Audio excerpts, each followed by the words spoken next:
I don't like anxiety, you don't like anxiety, so maybe it's time for a change. Dissolve your anxiety by visiting quietbegins.com to get the safe empowerment system. It's time to get serious about your anxiety. Life presents the toughest challenges. Every day you are faced with decisions that test your ability to express who you really want to be in this world. We're told to keep saying affirmations and keep thinking positively, but what do you do when that stuff doesn't work?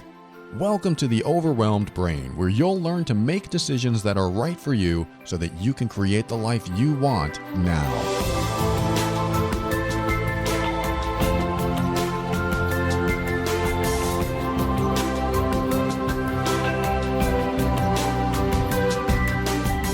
Hello and welcome to the show. My name is Paul Coliani and I'm here to help you increase your emotional intelligence so that you can avoid dysfunction, handle toxic situations with grace and ease, and show up as your authentic self. Everything I talk about on this show is my personal opinion and is meant for informational and educational purposes only. Always consult a medical or psychological professional before making any changes that could affect your physical or mental health. Interesting that when you seek a professional, that you have to know that professionals are people too. Why am I saying that? You know that. Professionals are people too. But I got an interesting email today. I'm going to read it probably in the second segment because this is kind of a grab bag episode. But it's interesting because I had a professional reach out to me and ask, how do you handle when your personal life is struggling, when you're helping people with their personal life? I think it was a social worker that asked me. And that's a great question. You know, I used to be in therapy groups in LinkedIn and things like that. And I quickly got out of them because at least the people that were in certain groups that I was in, there were so many ego wars. There were so many ego wars. It was mind-boggling. I thought this would be a place where everyone is respectful of each other, where everyone got along, where everyone knew how to communicate, and there would be a lot of non-volatile language and communication. And it turned out that a lot of therapists and psychiatrists and counselors and social workers have a lot of differing opinions, which is fine. But they are some of them are very adamant about those opinions. And you're wrong and I'm right and this is why. I saw a lot of that. And I also saw a lot of very fragile egos and hurt feelings.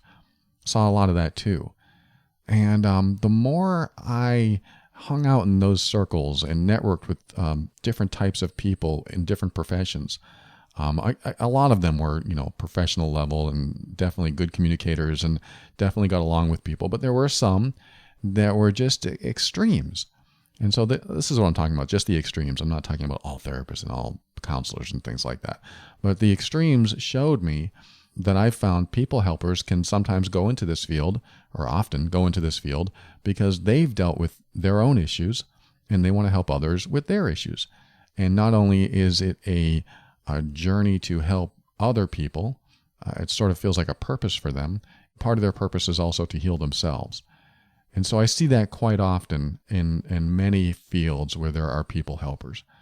It's sort of like the computer repair person who learns a lot more about computers by repairing other people's computers, and suddenly their own life is easier because they know how to repair their own computer. Probably not the best analogy, but you get the idea. If I help you week to week with the information that I provide on this show, the experiences that I've had, the information I share about what I've done with clients, how I come up with solutions or at least a step toward a solution, when you hear me talk about it, it probably, hopefully helps you in your life in some way. But as I talk about it, there are times when I've finished recording and realized, wait, that's a really good thing to remember. I'll say something just through stream of thought and ask myself, do I apply that in my own life?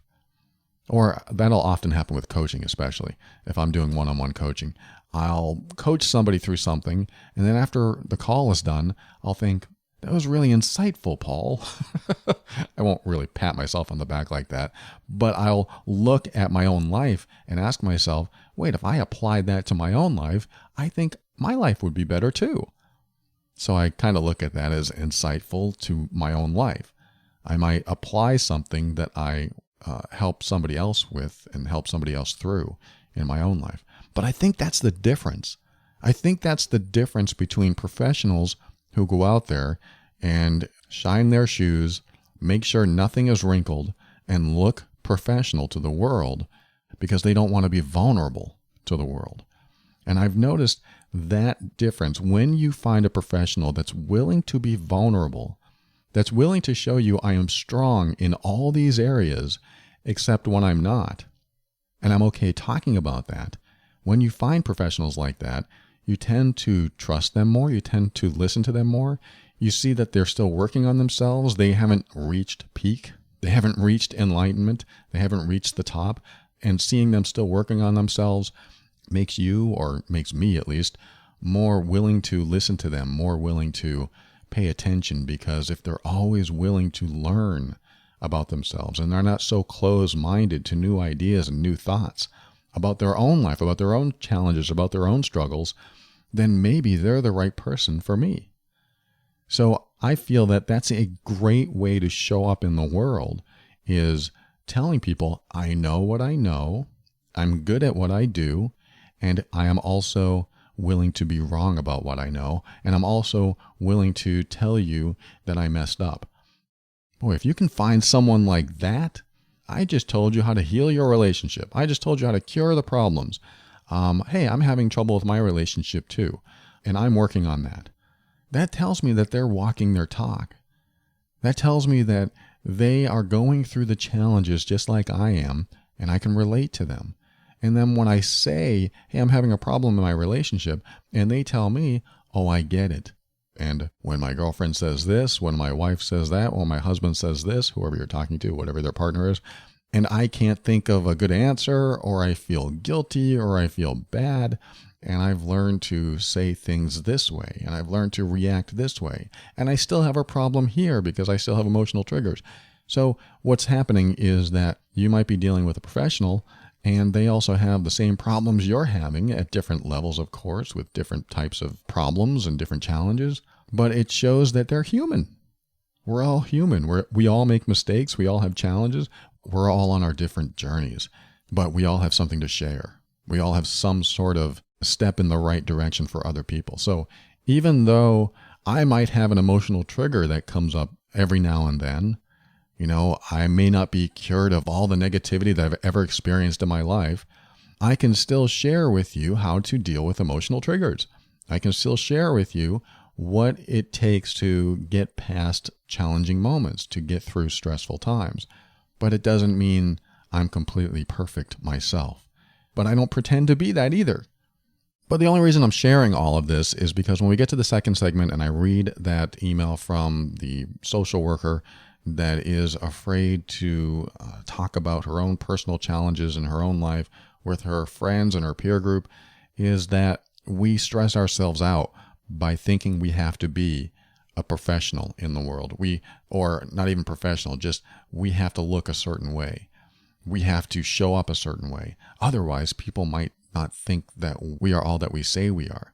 People might not think that we're educated enough to be their mentor, be their guide, be the person that they come to for advice if we have our own problems. And I'm here to say that after doing this show for almost 7 years now and coaching for a good on and off 15 years, that I've noticed that the more I share my vulnerability, the more I help people. And that's a challenge for some people, especially in the therapeutic field. When you're a professional, psychiatrist, therapist, many are taught not to share their personal life. Many are taught that it's a bad idea to share your own experiences, to share what you've gone through, your problems, your challenges, because they're taught not to bring their own problems into the session. And when that happens, you may not be able to relate to the person that you're working with. And you might wonder if they can relate to you. And if they don't show any personality, then it might be hard for you to reach those deeper levels of healing that you might need to reach. So again, this isn't against therapy or counseling or anything like that, because some therapists and counselors have broken that rule. Some go by a different set of rules and have better rates of success. And some don't break the rules and still have great success. I'm not here to say one way is better than the other. Just in this particular episode, I'm going to read that message and you'll see where we go with it. But it's just interesting how the thought about you need to show up as a professional in the world, or you need to look a certain way, or you think you need to appear a certain way in front of certain people. And in some cases, that's true. You're probably not the only one in the boardroom with Bermuda shorts on, because everyone would look at you funny and you might not have a job at the end of the day. Or maybe you would. I don't know. But there is a level of professionalism that you do have to bring to some occupations and some areas of interest. But what happens when it gets down to the one-on-one where it's person to person and all you're doing is having a real conversation? Where is the real conversation? I think that's a good topic in itself for another episode. Having real conversations. What does that consist of? Being vulnerable, being kind, being respectful, open to being wrong, open to other people's thoughts and ideas, not so close-minded about your own thoughts and ideas, and willing to discuss even the most political, the most debatable, the most controversial things, and still leave as friends. That'd be a great topic for another show. I'll think about it. But what about just showing up as your professional self, and can you keep up that persona and still enjoy life and still help others if that's your role in life, and still be okay with who you are? So we'll get into that. For now, I want to talk about, like I said, this is kind of a grab bag episode. The first email that I'm going to read you here, and it has to do with guilt. And this person I'm going to call Linda. I'm not going to read you the whole email, but I'm going to sum it up. Linda feels guilty about interfering with someone's personal life when she should have kept her mouth shut. It's kind of her words. She said, in this case, I told someone I was dating that his ex was toxic and that she wasn't good for him. He cared about his ex, so that kind of hurt him. And soon after that, she ended up missing, and the police got involved. And now this person who wrote to me feels awful about what she said, because this person that she was talking about could actually be dead. I don't know the backstory there. I don't know exactly what happened there. But all I know is that Linda talked about her then boyfriend's ex in a way that her then boyfriend, didn't appreciate. And then the woman that she was talking about disappeared. I'm not saying there's a correlation there. I'm not saying there's a link. I'm just saying, okay, Linda now feels bad because she was talking about someone that could be dead. And so now she's carrying around this guilt. She said, what do I do about the guilt? I was interfering in someone's personal life when I should have kept my mouth shut. I think we're all, quote, guilty of doing something like this in our life. Like, I shouldn't have opened my mouth. I shouldn't have said that to that person. And that's good to be aware of. We know that we might just speak out of turn when there's something going on and we feel like we need to give our opinion, and we do, and then we realize it was the wrong thing to do. Or maybe we should have kept our mouth shut. I don't know how many times I've done that in my life, but I've learned over time that sometimes it's just better not to say anything, and that feels better because I don't open any Pandora's boxes. So Linda opened up that box because now she feels guilty about it. So I'm going to address guilt. I've addressed guilt on other episodes, and I highly recommend you listen to those. Linda, if you still feel guilty about this, it's been a while since I received your email, or anyone else listening, I talk about guilt in other episodes. Go to theoverwhelmedbrain.com and just put guilt in the search field, and you'll find probably several episodes about guilt. But guilt is actually, for the most part, easier to heal from than, in my opinion, most emotional states. And the reason is that guilt is meant to be temporary. Guilt is meant to be incentive and motivation to do something about it. So let's talk about that. When you have guilt, the first thing to do is to apologize if you can. Whatever it is you feel guilty about, Find the person that you feel that you've wronged in some way and apologize. I mean, that's an easy one. That's guilt 101. That's the easy stuff. Even though it might not be easy to apologize, but if you're carrying around guilt, then you probably feel like you've wronged someone in some way. So in order to start the process of healing from this guilt, you apologize. And all that means is when you apologize, you give the best apology you possibly can. Not acting, but a genuine one, a heartfelt one, an empathetic one. You just make it the best apology you possibly can. And then you only do it once. That's my rule. When you apologize, you should only have to apologize once. Because if you mean it, you only need to say it once. You don't need to apologize again.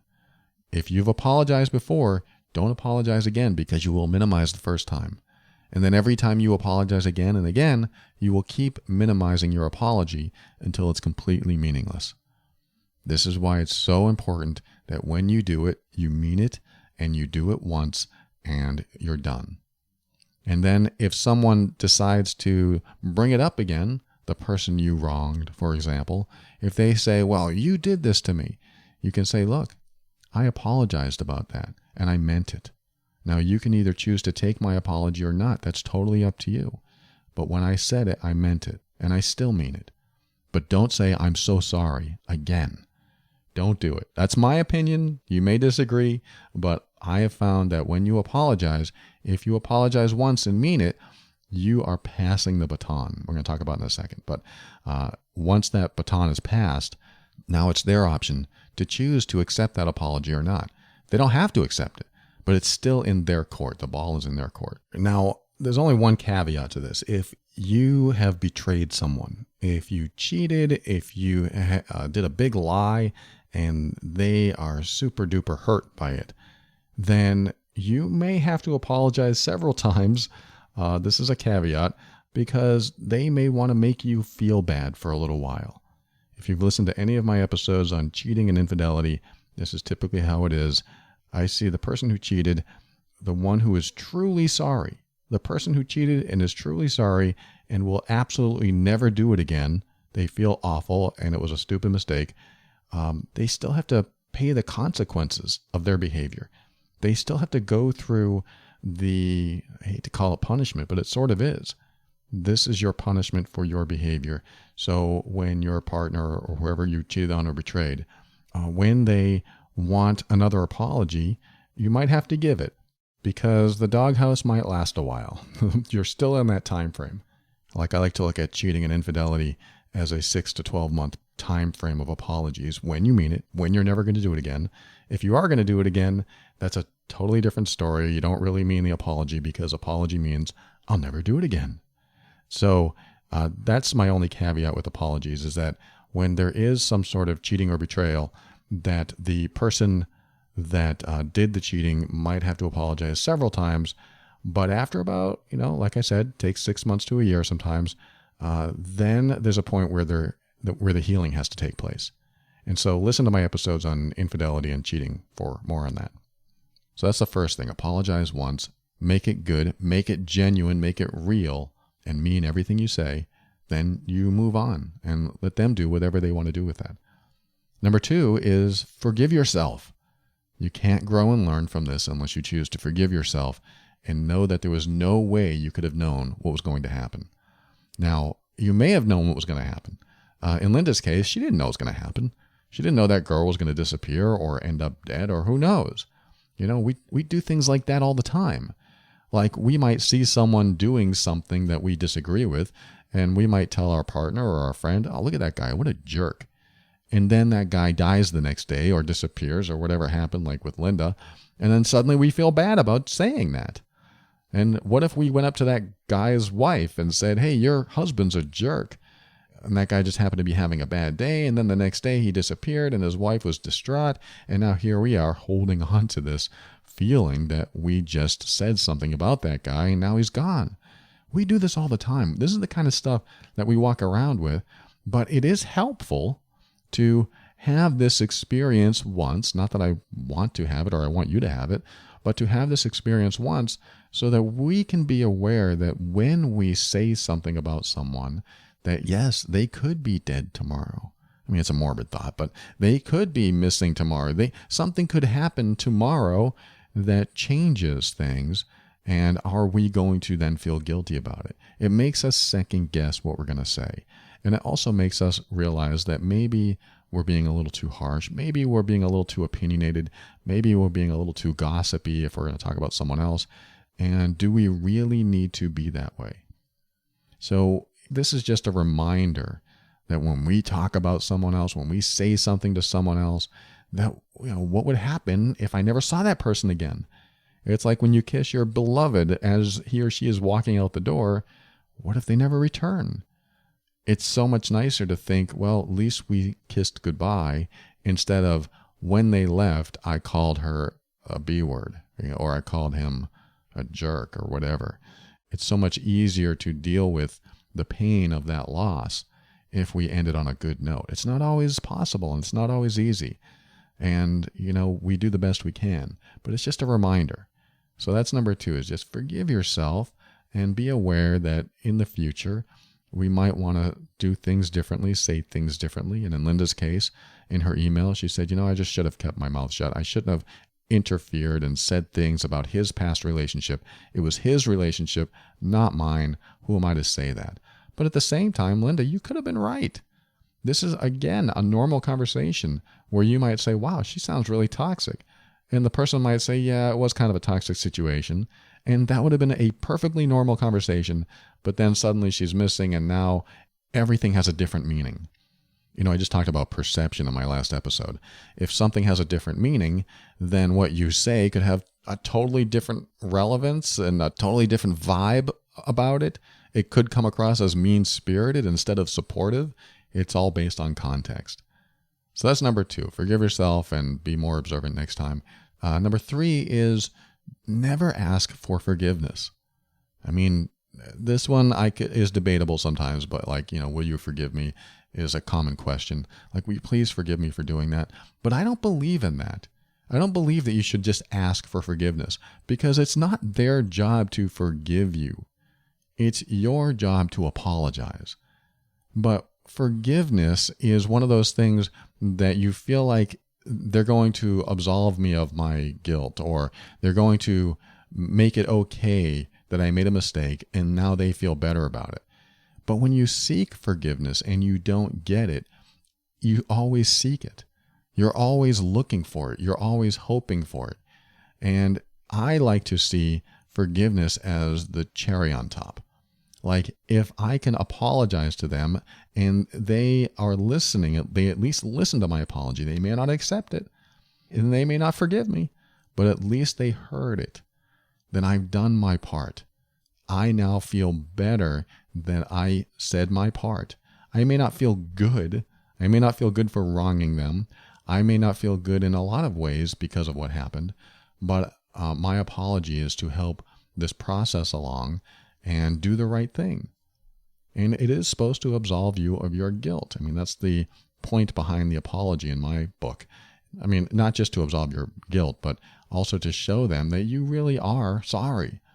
You really didn't mean to hurt them. Or if you did mean it, now you regret it. You are just telling them that you want them to know that you don't feel the same way that you did, and now you feel differently. You want them to know that you regret what you did. You feel bad for what you did, and you're apologizing for it. But don't expect them to go, okay, I forgive you, or I accept your apology, because you could be left hanging on, and now you still own it. Because when we don't hear, I accept your apology, or I forgive you, you could still feel guilty about it. And how does that help anyone? How does it help anyone for you to own the guilt forever? Because they may never accept your apology, and then you may never see them again, and now you have this unfinished business that you can never get past. I believe that once you apologize, you are passing the baton, passing the ball, however you want to see it, and it is now up to them to take the next step. If they want to heal this relationship, or if they want to move on. But either way, you support it. If they want to move on, that's great. You support that, you messed up, and you understand, and you let them go. And that is the closure.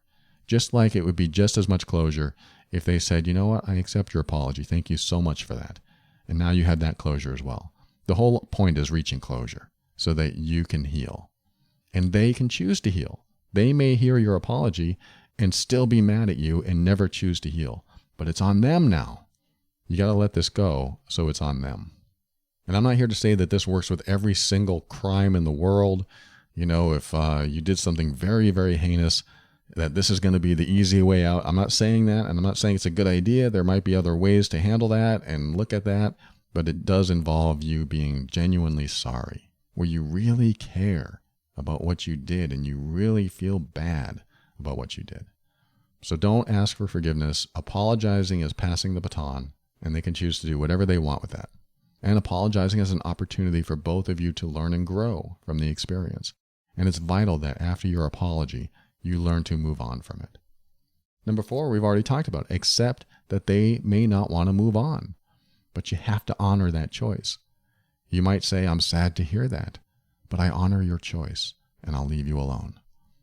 So I kind of mixed 3 and 4 there, but 4 is accept that they may not want to move on and be okay with that. Because once you've passed the baton to them, you honor them by honoring the direction they want to go with it. And they may say something like, I'll never forgive you. They may say that. That's still on them. That's okay. Because if they feel that angry or upset with you, they have every right to be. Just give them that right. Let them feel that way. But know that you've done your part. You've apologized. Number 5 is own the bad feelings, but not the guilt. Guilt only has a hold on you if you haven't learned your lesson and you're punishing yourself. In order to move on and heal, you have to stop punishing yourself.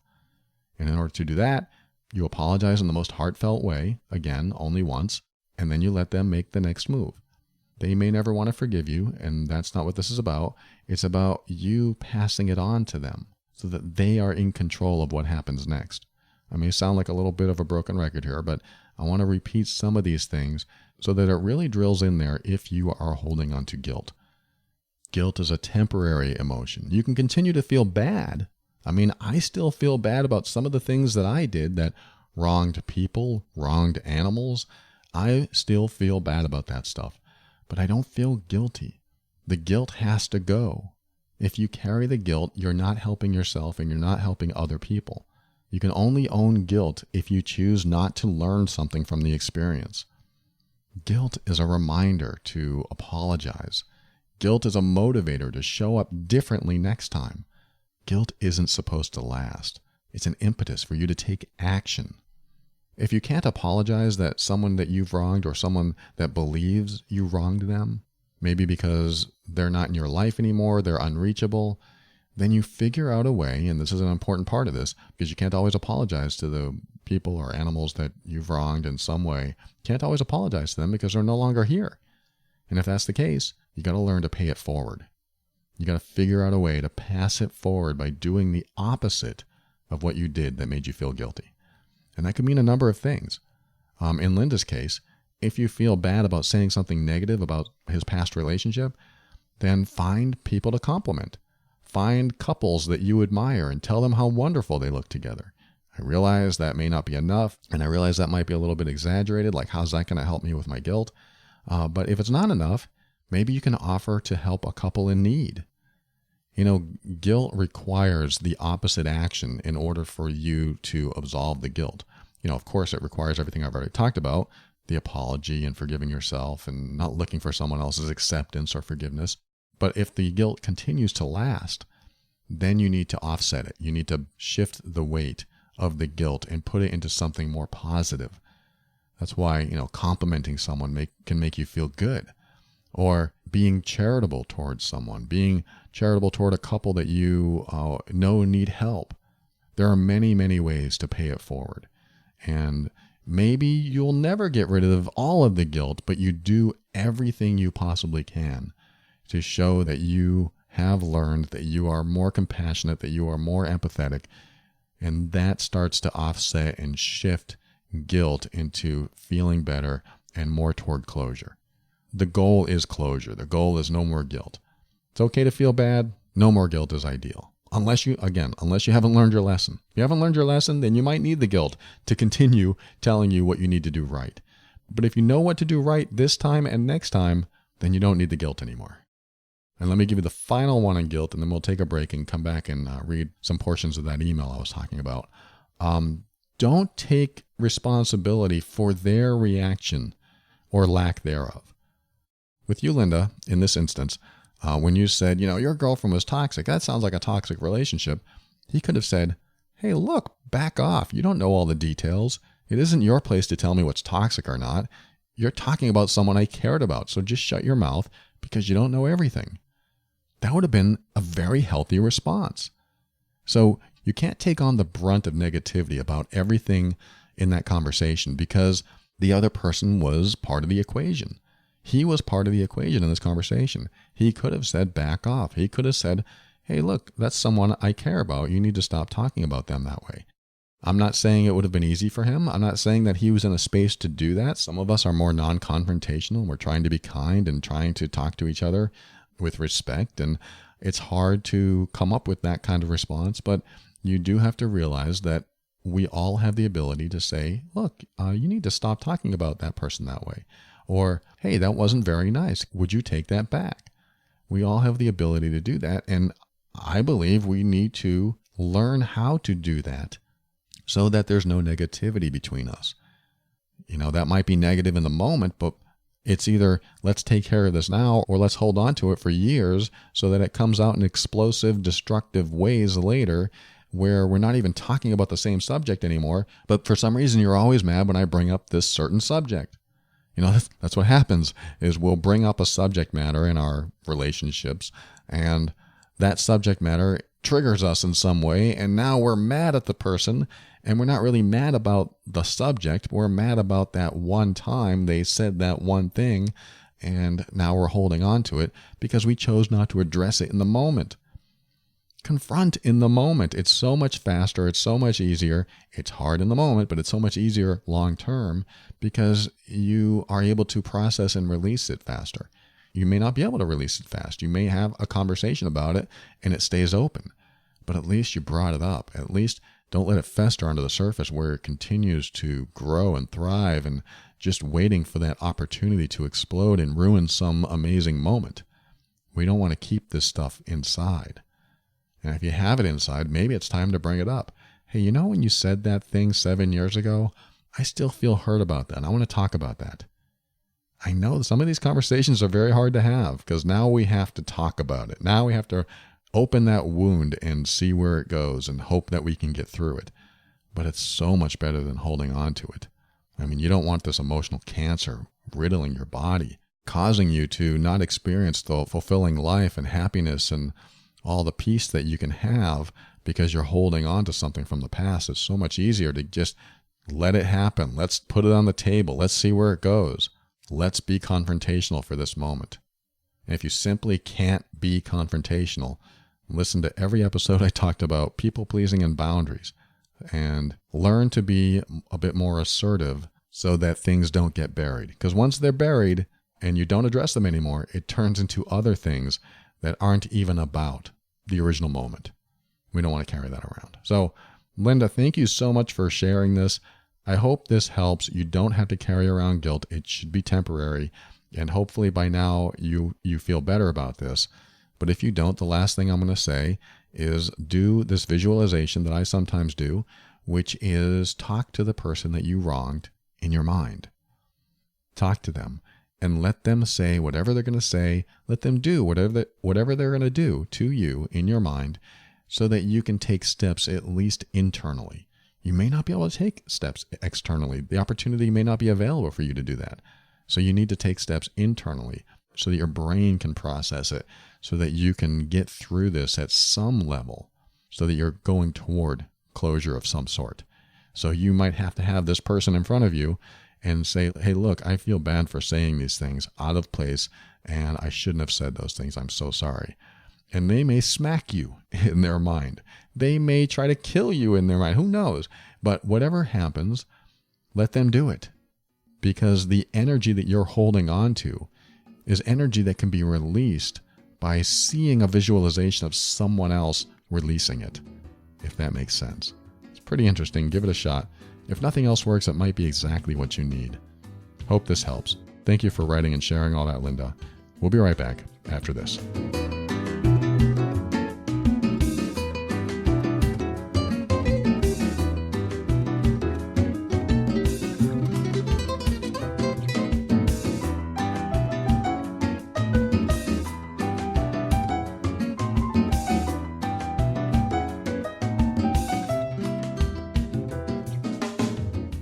When I was in my early 20s, I lived at this apartment complex, and I met this guy who he dealt with, I think, boats. Like he was upholstering seats on boats or something.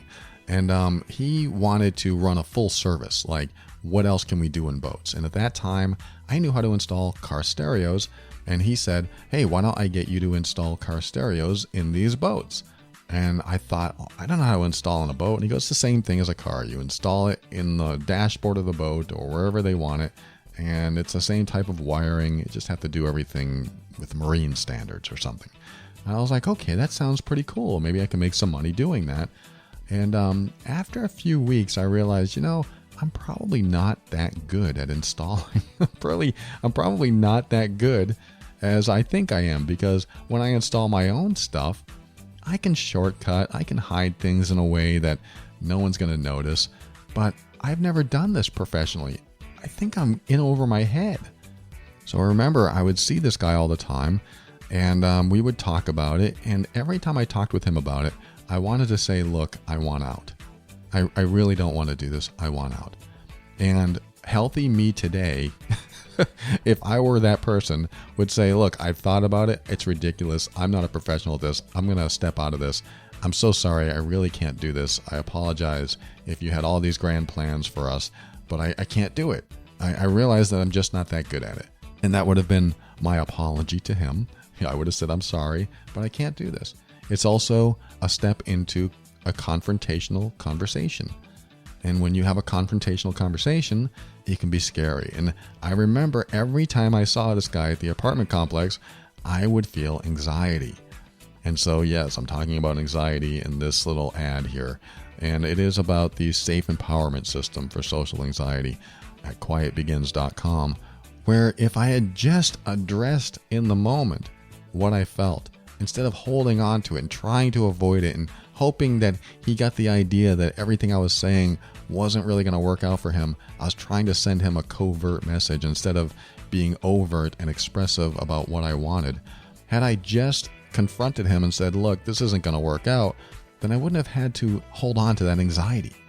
I mean, if you don't get the SAFE system, at least learn that one thing, is that sometimes we hold on to our anxiety because we don't want to speak about something. We don't want to confront somebody about something. So it's almost like saying, I would rather have anxiety than solve this problem right now. I know that's minimizing what you might be going through. I don't mean to do that, because I went through this very same thing. I went through it for months, holding on to this anxiety every time I saw him instead of just bringing it up. And then the day I decided to bring it up, it was hard. I hated it. I never want to go through it again, but I did it. I confronted him and I said, look, I thought I knew what I was doing. I just can't do it. I'm so sorry. I felt bad about it. I felt guilty because we were planning things together as a business, and he was surprised and didn't know what to say or do. And I said, I'm just so sorry. And I had to walk out of the deal. And he had no choice but to accept it. What's he going to do? He can't force me to install stereos. So I walked away, and guess what? My anxiety was gone. That's it. My anxiety about seeing him every time was gone. I confronted the fear. I made it happen. And so I realize not everyone is good at confronting. I think it's something to practice. But until you get there, you might need the Safe Empowerment System. So that's why I created this product. It's not just for social anxiety. It's for all kinds of anxiety.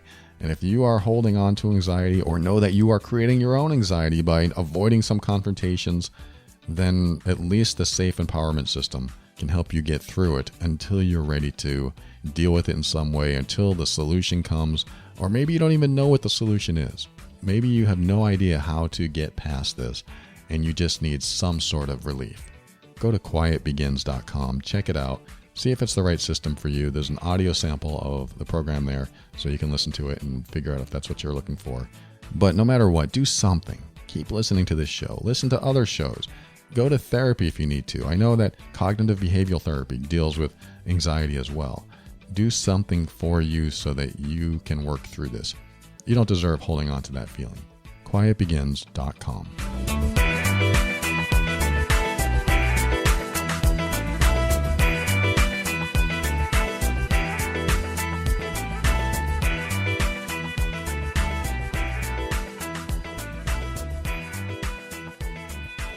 Welcome back. Like I said, we're going to go over an email that I received regarding someone who is a professional social worker, and she was abused in her personal life. And, she said, I'm a social worker with many ties to my community professionally with other social worker professionals. I have basically put myself in a position where I can help, but I cannot be helped and maintain my career and lifestyle. And she goes on to say what her spouse did to her, which is not good. And she didn't know what to do. She said, if I went to another professional, my spouse's career would have crumbled. My career would have been affected as well. And then she asked, what are your thoughts on mandated reporting? I'm against it. My personal reason is just one example. I think it causes people to decide not to seek help. I think it minimizes the services a social worker can provide and assumes all trust can be put into hospitals and police officers. I'm curious to know your opinion on the subject.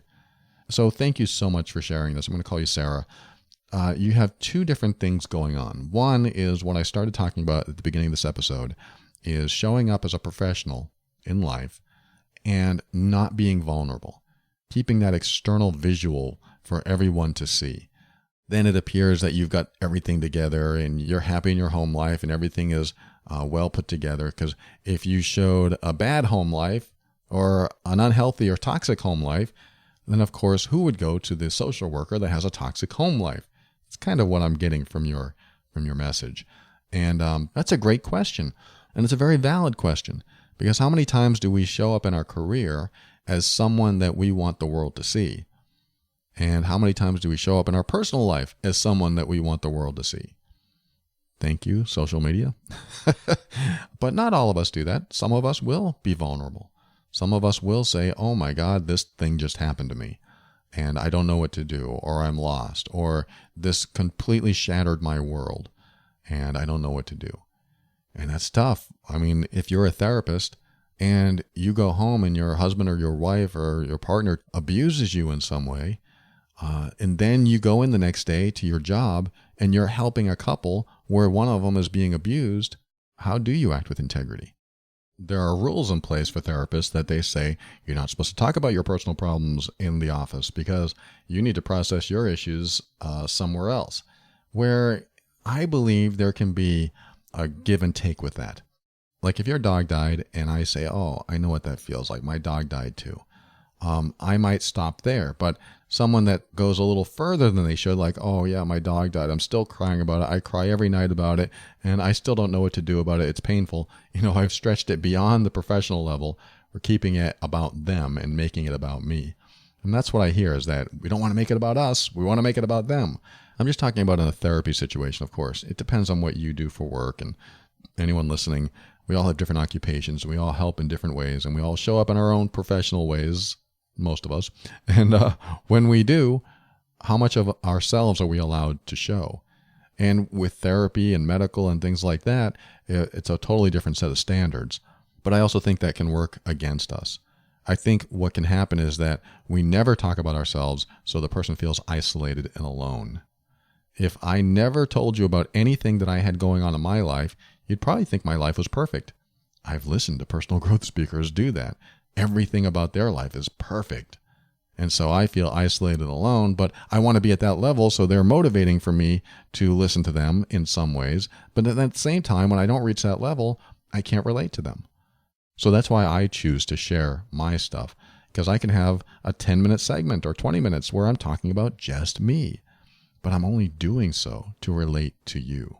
I'm only doing so to show you that, yes, I've been there and I can also help you through it. I can also help you heal from it. And then there are times where I'll talk about things that I haven't healed through yet. And I may not be the best teacher for you in places that I haven't healed from. Fortunately, I've done a lot of work on myself, but if there's something that comes up that I still need work on, then you probably won't hear me teach you about it on this show. You'll hear me talk about it, but you probably won't hear me teach you what to do. And I think that's where integrity takes a stand. I think it's important when you're in any profession that if you haven't worked on your own stuff and you're teaching people about that stuff and how to get through it, yet you can't figure out how to get through it, you might not be best qualified to help them because you might know textbook-wise how to get through it. But if you're unable to apply it and get through it yourself, you're probably not going to be able to convey it in a way for someone else to get through it. Again, this is with any profession, no matter what you do. Like I see a lot of people that tell you how to get rich. Here, get rich. They have these online ads that pop up in front of me. I can help you make $50,000. I can help you make $1 million. And it makes me wonder what kind of car they're driving. It makes me wonder what kind of life they're living. And are they only making money off of me buying a program that tells me how they made money by selling programs? Or are they actually someone who invested in their own education and learned how to make money and want to teach me that way of making money? Not that it matters. I'm not trying to make fun of anyone here, but I'm saying that sometimes we have our own issues that we need to deal with.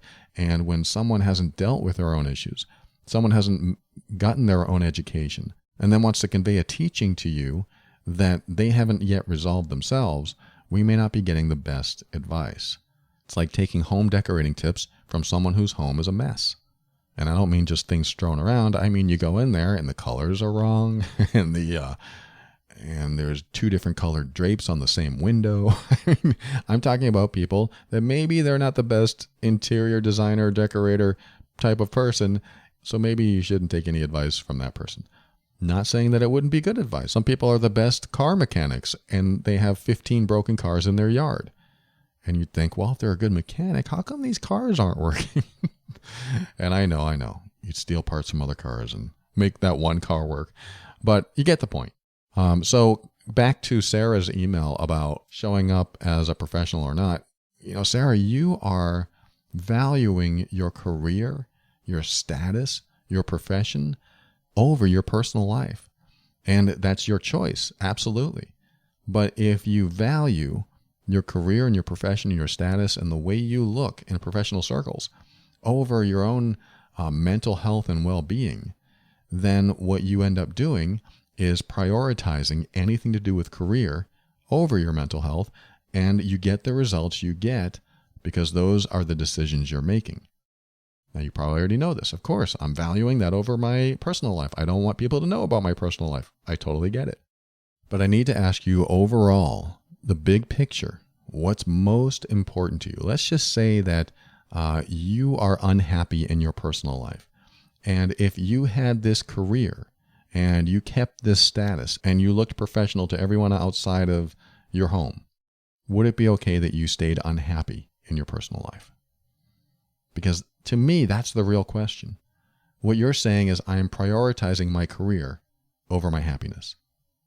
Now, you might say, well, what does that have to do with it? I'm not talking about my happiness or my level of satisfaction in my personal life. I'm talking about what do I do? What do I do about this where I'm getting abused at home and I'm supposed to help other people get through their toxic relationship issues or personal issues? How do I show up with integrity? Well, I think if you think along those terms, you're going to run into a dead end. And the reason I say that is because you're focused on how you're showing up for other people instead of prioritizing what's most important to you in your own life first. And you might think, well, career is important to me. I want to maintain my status. And you also mentioned that you don't want your husband to lose his status or his career to crumble. And, that's a separate issue. Certainly, I would recommend listening to Love and Abuse, my other podcast, because if you are getting abused, then you'll want to learn how to honor yourself because he's not honoring you. And if he decides to do something that jeopardizes his career, that's his responsibility and his fault. And it sounds like you're trying to somehow protect that in him. Or maybe it is a more self-serving thing where if he loses his career, then you lose your financial stability in your life. There could be a number of things, but even that, I want you to consider what's most important to you. Focus on you. Let's just say that you have this career that makes a good income, and you use that income for you, your family, to provide for yourselves, to have experiences, to be able to pay for things, to be able to acquire things, go on vacation, and it creates a lot of happiness in your life. Let's just say that's true. Does your career create enough happiness in your life that it overrides the abuse that you're dealing with at home? So, this isn't like, hey, now I have an answer and everything is resolved. This is just to help you think more clearly and prioritize what's most important to you. And let me reword this another way. Let's just say I told you this.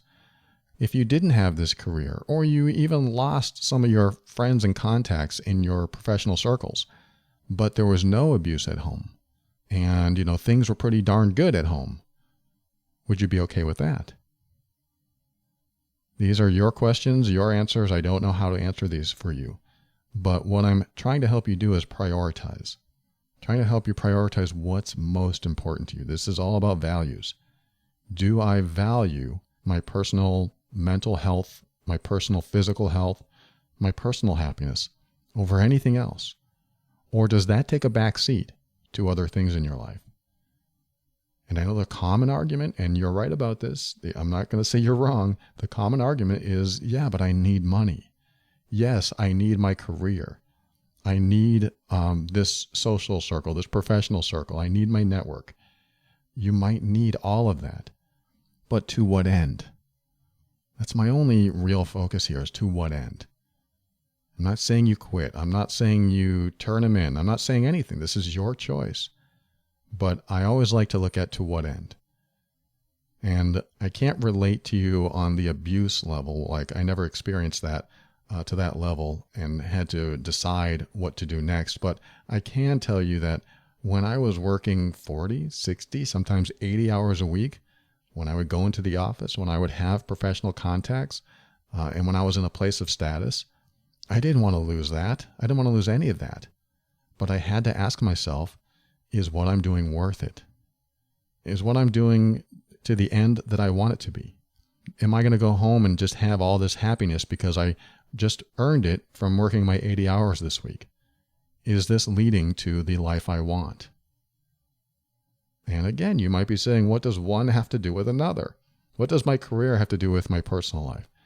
Well, here's where I'm going with this, is that sometimes we make decisions based on what we want in the end. And for me, when I was working many, many hours for a company, if I found out that the end didn't justify the means, then I may not work for that company anymore. And I'm not telling you to quit. That's not the point. I'm telling you to prioritize. I'm telling you to make decisions based on the destination. What do I want? Do I want happiness? Do I want to be abused? Do I want to deal with this in my personal life? Is keeping my job worth getting abused? I don't have the answer for you, because where you are is where you are, and the steps that you need to take will be the ones you're ready for. And even if you were to focus on your happiness and your well-being, and that was your priority, and no matter what, nothing would stand in your way of your happiness, that destination that maybe you would prioritize on top of everything else, it doesn't mean you'd lose your job. It doesn't mean you'd lose your contacts. I started to say at the beginning of this episode that the people that we surround ourselves with, they're human. They deal with challenges. They have problems in their life. There's probably many that have been abused, either emotionally, psychologically, or even physically. And they have family problems, and they have work problems, and we're all human. We all have these problems. And we can't go around pretending we don't. I mean, that's what we do. We go around pretending we don't have problems in our life, a lot of us. But then there are people that say, you know what? It's more important to me to prioritize my family, my joy, my personal well-being than to keep some status somewhere. It's more important to me. I would rather be happy and get another job than sad and stay in the same job because I don't want to risk my career. Again, it sounds like I'm telling you to risk everything and report it, and it becomes gossip and people start talking about you. I'm not saying that's what you do at all. I'm saying that you make the decision internally and decide what's most important to you no matter what. When I was working 60, 80 hours a week and I was miserable, and I went home and I was miserable because I worked so much, I had to ask myself what was more important. And when I did quit that job and I got the pay cut, and even when I was broke, I was still happier than being a slave to the system I was in. And I'm not saying work is slavery. I'm saying that when you are unhappy and you feel like you have to do something in order to keep a status or keep an external visual that people can see and think that everything's all right, then sometimes you compromise your own health. And I prefer not to compromise my health. And so I'm willing to take chances because it's the right thing for me. Because one of my most important values is my character. Another one is my integrity. Another one is my well-being, my physical and mental health. I have so many values that supersede my career. Not that career is so unimportant that I won't consider it. I will absolutely make decisions about my personal life that include my career because I want to keep it. I want to keep doing what I do. But in the end, what am I going to value most of all so that I don't feel like I have to make decisions based on a career or a social status or a reputation that might cause me to ignore the most important aspect of being alive? This is all just food for thought. This isn't a way to guide you into one course or another. This is just food for thought, and I just want you to be able to chew on this so that you have clarity. I want you to have clarity, because if you wrote back to me and said, look, my career is more important than my happiness, then I'm all for it. I'm not going to talk you out of it. If you have a value that your career overrides anything else, even the abuse at home, and that's what gives you fulfillment, then I support you. I don't like it, but I support you because that's what's important to you. And so I have learned in my life, what's important to me is important to me, and it needs to be honored. It needs to be cherished. It needs to be pursued as much as I can. And I'll continue going in that direction as long as my highest level values are met. My personal happiness, my personal well-being, my personal safety. So I hope this helps. I know it's not much of an answer, and I didn't even answer your other question. Let me answer that really quick, where you said, do I believe in mandated reporting? I think I need time to think about that. I think there are benefits to it and maybe drawbacks. Like from what you're saying, if you go into a therapist's office and you want to share something that's very private, very personal, and you're not ready to have it reported to the police or anything like that, you may not be willing to share it knowing that there's mandated reporting. And that's a tough one. That's a tough one because some people won't ever report something that is a threat to their lives. So in one way, I am highly for it because people won't take those steps themselves. And in another way, I think it can be something that prevents people from talking about stuff. I believe that people have the power to report these things themselves, but sometimes they won't make it. Sometimes they'll never get to that place because maybe they won't make it through the abuse. Maybe something will happen. So I do see a benefit to mandated reporting, and I also see a drawback because people may be afraid to share some things that are happening in their life.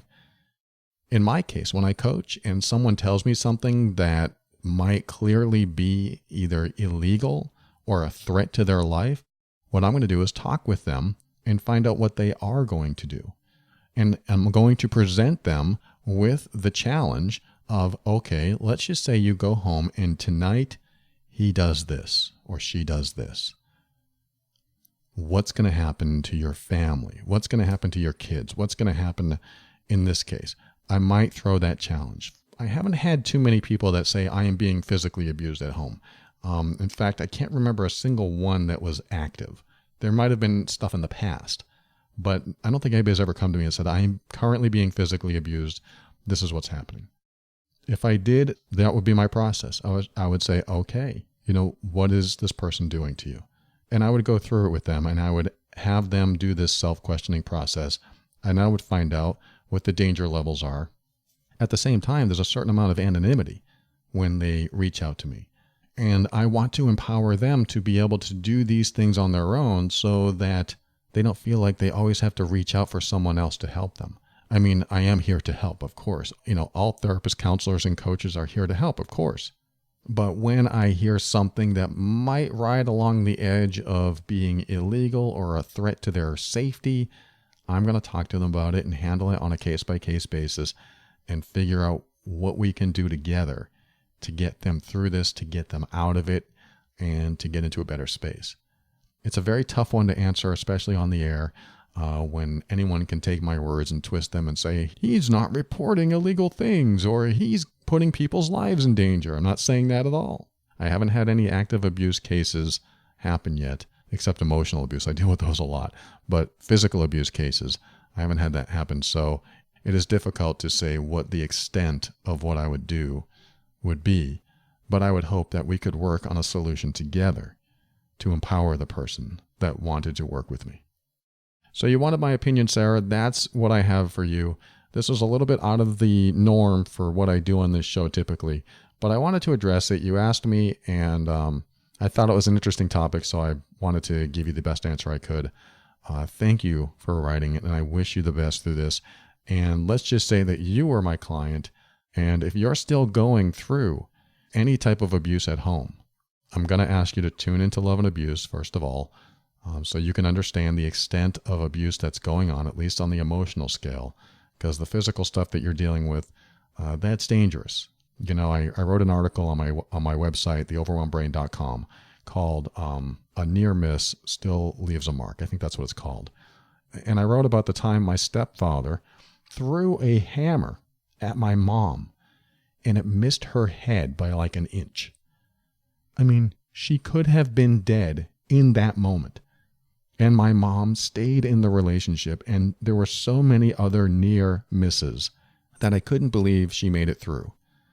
And those kinds of stories you hear, and you wonder, why isn't this person leaving?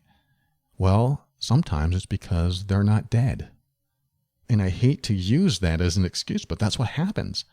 Well, he didn't kill me, so I guess I'm okay.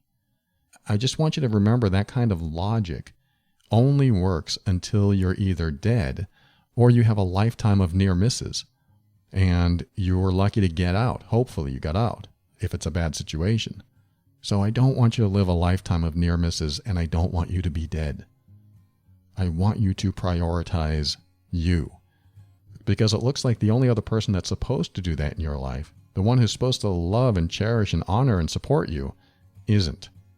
So you need to focus on yourself, and you need to work on yourself, and you need to put yourself in a better place, and you need to get clear on what's most important to you so that you can stop living life in fear, so that you can stop worrying about who's going to think what of you, because you are worthy, you are valuable, you are important, and you are lovable, and you deserve to be treated with kindness and respect. You'll hear me say that over and over again over at Love and Abuse. I appreciate you, Sarah. Thank you again for writing. We'll be right back. I'll say some thank yous and goodbyes and my final words after this.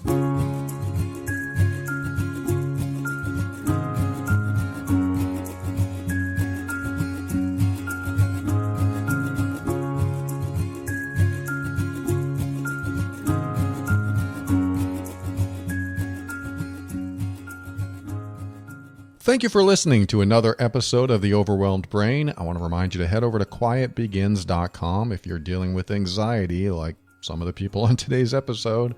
There are several ways out. I'm going to talk about anxiety in a moment from somebody else's email, but this might be something that helps you diminish it completely. Head over to quietbegins.com and check out the Safe Empowerment System. And I want to thank those of you who are supporting the show, theoverwhelmedbrain.com/supporters. If your name's not up there and you're supporting the show, let me know. I think I've got almost everyone now. But if I don't, I want to put you up there. And if you want to support the show, if you find value in The Overwhelmed Brain and you're getting something from it, head over to patron.theoverwhelmedbrain.com and show your support. You can have a single-time donation or a monthly donation, and you'll be part of the patron membership site that gives you access to a bunch of workbooks, a bunch of private episodes, some videos, all kinds of things going on over there. So not only can you give to say thank you, but you can also get back even more. Patron.theoverwhelmedbrain.com. Thank you so much, existing patron members. I appreciate you. You are helping more than you can ever guess. That's what keeps us going. And finally, I'd like to thank Kevin MacLeod of Incompetech.com for some of the music transitions in The Overwhelmed Brain. And like I said, I'm going to give you one more email here, this grab bag episode, really quick.